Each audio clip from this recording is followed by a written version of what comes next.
Every major Nazi leader had a quality that made them legible as a monster. Göring had the war medals and the stolen art and the palace in the forest. Goebbels had the speeches and the spite, and the mind that could make a lie sound like a revelation. Heinrich had the cold eyes and the violin and the title even the SS called the blonde beast behind closed doors. Hitler had the crowds, the voice, the terrifying ability to make an entire civilization follow him into a ditch. And then there was Heinrich Himmler, round spectacles, weak chin, a handshake Albert Speer described as a damp fish, a former chicken farmer from Munich so physically unremarkable that when British soldiers captured him in May 1945, they walked past him 4 times before anyone recognized the second most powerful man in Nazi Germany. He had disguised himself as a private soldier, not a general, a private, because he genuinely believed nobody would notice. They almost didn't. Here's what makes Himmler the strangest figure the Third Reich produced.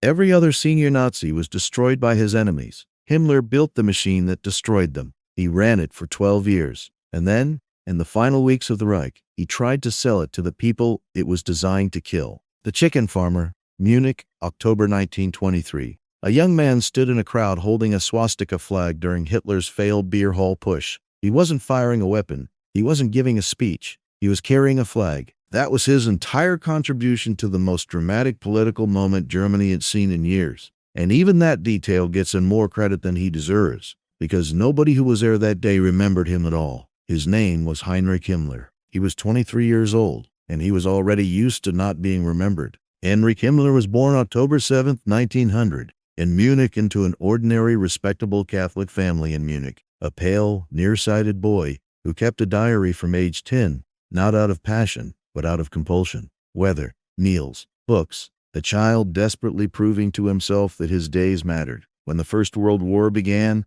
Himmler spent the entire war training for a front he never reached. The armistice came before he could prove himself. That failure, quiet, undramatic, permanent, never left him. On November 11, 1918, war ended and Himmler had nothing to show for it. 19 years old, surrounded by a generation defined by combat he never saw. That wound, never spoken aloud, never acknowledged, calcified into something that would drive everything that came after. He studied agriculture at Munich Technical University, graduating in August 1922, worked at a fertilizer factory, sank his savings into a chicken farm, and failed at it within 2 years. The man who would one day hold power over millions of lives could not keep chickens alive. What he could do was find a movement that wanted him. Himmler encountered Nazi Party in 1923, the same year as the failed putsch. Hitler already had a war hero, a propagandist genius, and a battle-scarred street fighter. Himmler brought spreadsheets and desperation. What he offered wasn't talent or charisma. It was total obedience and a hunger to finally matter. In a movement built on hierarchy, that combination would prove more dangerous than any of the rest. Those qualities, which would have made him an unremarkable mid-level functionary anywhere else, made him indispensable here. On January 6, 1929, Adolf Hitler appointed Heinrich Himmler Reichsführer SS. At that moment, the SS had 280 members. It was a bodyguard unit. When Göring heard Himmler had been appointed, he didn't look up from what he was reading. Nobody looked up. That was always the mistake people made with Heinrich Himmler, and they would keep making it until it was too late to matter. The architecture. In January 1929, the SS was a joke. Not a cruel joke, not a dangerous joke, just a small, underfunded, overlooked bodyguard unit that serious men inside the Nazi Party didn't bother thinking about. 280 members, shabby uniforms, no real authority, no budget worth mentioning. Ernst Röhm's SA had 3 million men by comparison. The SS was a footnote inside a footnote. By January 1933, Himmler had grown it to 52,000. He built it the only way he knew how: paperwork and obsession. A vision so methodical, it almost hid how terrifying it was. The racial selection standards Himmler imposed from the beginning were unlike anything in any other military or paramilitary organization in history. Recruits had to submit photographs. Skull measurements were taken and evaluated against charts Himmler had personally studied. Dental records were reviewed. Family genealogy had to be traced back to 1750. Further, for officers, a single Jewish ancestor 4 generations back was disqualifying. Himmler wasn't building a fighting force, he was breeding one. He spoke openly about the SS as a biological project. a knightly order of racially pure men who would eventually form the genetic foundation of a new European civilization. He had read too much medieval mythology and too many pseudo-scientific racial texts, and he had combined them into something that sounded, to the right kind of damaged mind, like a religion. The black uniform was his idea. The death's head insignia was his idea. The SS motto, "My honor is loyalty," was his idea. Every visible element of the organization was designed by a man who had failed at farming and desperately needed to build something that would outlast him. March 22, 1933, 53 days after Hitler became chancellor, the first concentration camp opened at Dachau, on the grounds of a former munitions factory outside Munich. It was not opened by a general. It was not designed by a military architect. Himmler designed the administrative structure of Dachau personally: prisoner classifications, guard rotations, punishment hierarchies, before a single prisoner arrived. The camp was his filing cabinet made real. By April 1934, Himmler had maneuvered himself into control of the political police forces across every major German state except Prussia. Prussia belonged to Göring. But on April 20, 1934, Hitler's birthday,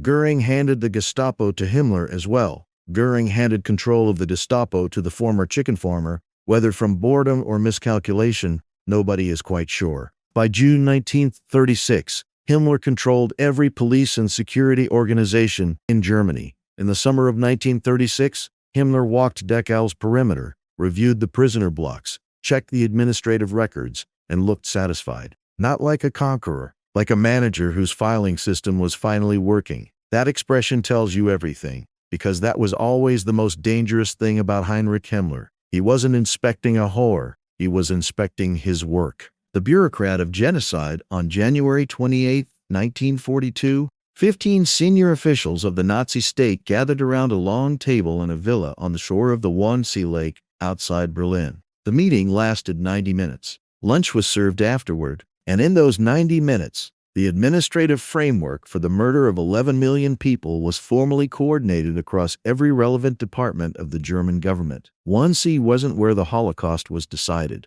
It was a logistics meeting. Departments aligning schedules, clarifying responsibilities. The decision had already been made. Himmler didn't even attend. He didn't need to. The infrastructure he'd been quietly building since 1933 ran itself. What happened next is the detail that separates Himmler from every other perpetrator in the historical record. On July 17, 1942, Himmler arrived at Auschwitz for his first official inspection. The camp commandant, Rudolf Höss, had prepared a full demonstration. Himmler watched a complete gassing of a transport of Jewish prisoners from the Netherlands. Eyewitness accounts from multiple sources who were present that day describe the same moment. At one point during the gassing, Himmler flinched. He stepped back. His face showed something, not horror exactly, but a brief, involuntary physical reaction, the body registering something the mind had already decided to override. He flinched for 3 seconds. Then he straightened, took notes, and ordered the killing capacity expanded.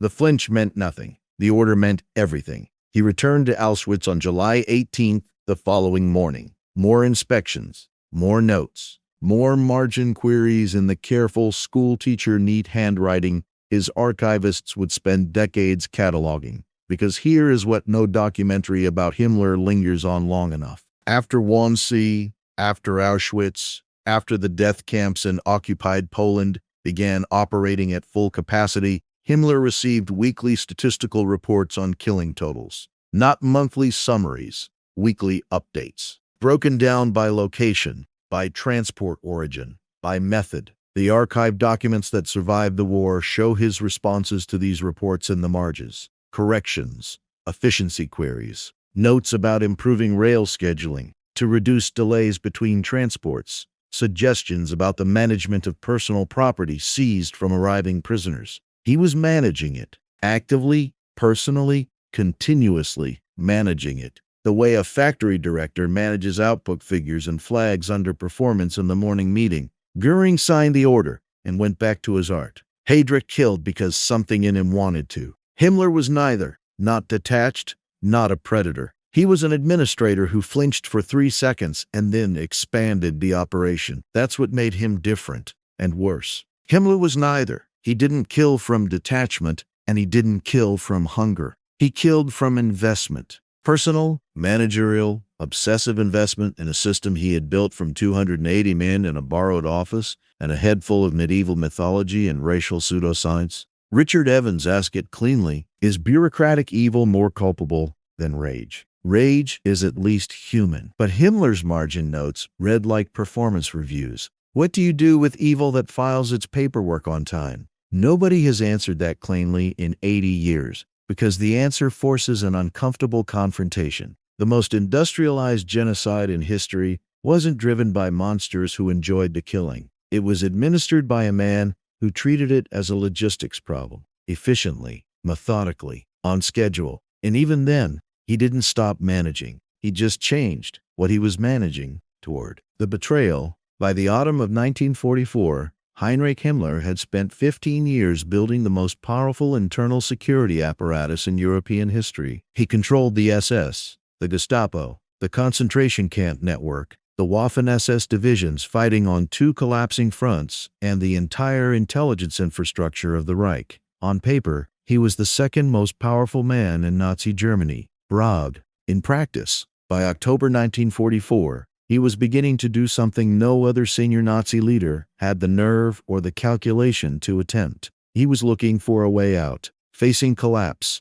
Himmler did what he always did, opened a file and made a list. His methodical mind arrived at a breathtaking conclusion that Churchill and Roosevelt would negotiate with him personally and let him govern post-war Germany. The architect of Auschwitz genuinely believed the Allies were waiting for Heinrich Himmler to save them. The back-channel contacts began through intermediaries in late 1944. One route ran through Felix Kirsten, his personal masseur, a Finnish-Dutch therapist who had treated Himmler's chronic stomach cramps for years and had quietly developed contacts with the World Jewish Congress. Another route ran through Walter Schellenberg, the SS intelligence chief, who had his own post-war calculations running in parallel. Through these channels, Himmler began releasing small numbers of concentration camp prisoners, Jews among them, as proof of good faith. Concrete gestures, measurable outputs. The bureaucrat of genocide was now managing a different kind of ledger.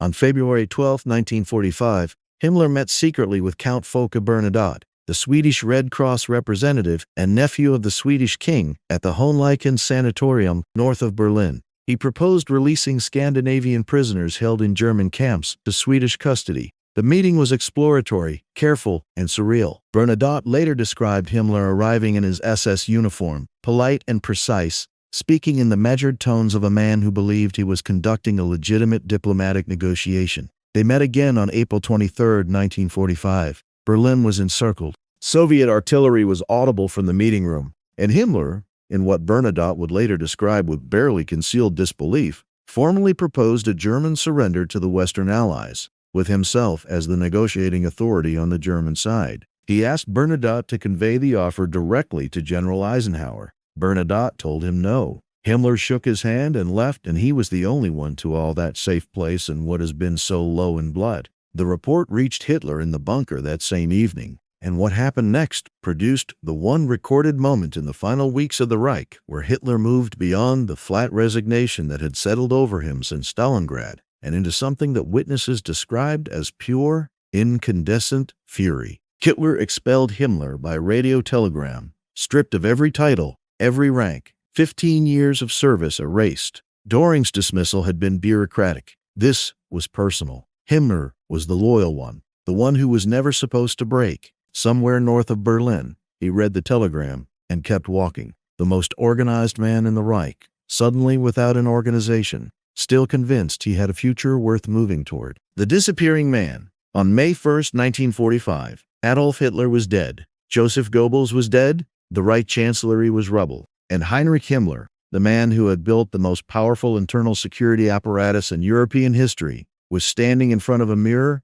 shaving off his mustache. That image deserves a moment. The second most powerful man in Nazi Germany, the administrator of the Holocaust, the Reichsfuhrer SS, reducing his disguise strategy to a razor in a borrowed private's uniform. He covered his left eye with a black patch. He tucked his forged identity papers into his coat pocket. The papers identified him as Heinrich Himmler, a low-ranking member of the secret field police, an unremarkable man with an unremarkable name, going nowhere in particular. Then he walked out into the chaos of a collapsing country and disappeared. For 11 days he dissolved into the crowd, just another gray figure moving west through the rubble, invisible, as he had always been invisible. The same unremarkable man British soldiers walked past 4 times before catching him. The most powerful police chief in history, indistinguishable from the wreckage he had helped create. The disguise wasn't brilliant. It wasn't elaborate. It worked purely because Heinrich Himmler,